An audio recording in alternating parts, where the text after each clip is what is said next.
Құрметті қазақ елі, біз Алматы қаласының азаматтық белсенділері саяси тұтқындар және олардың отбасыларына жасаған қаржылай және қолдау көрсеткендері үшін басымызды иіп алғысымызды айтамыз.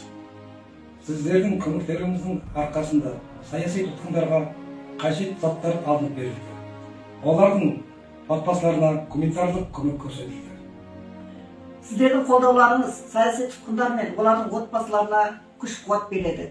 Өздерін қолдайтын қалың орман қазағы барын сезініп, қиын қыстауда тастап кетпейтіндеріңізді түсінеді.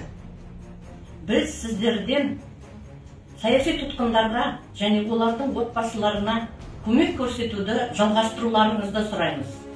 Сіздердің берген көмектеріңіз ол адам құқықтарын қорғауға, демократиялық Қазақстанның дамуына қосқан үлес болып табылады.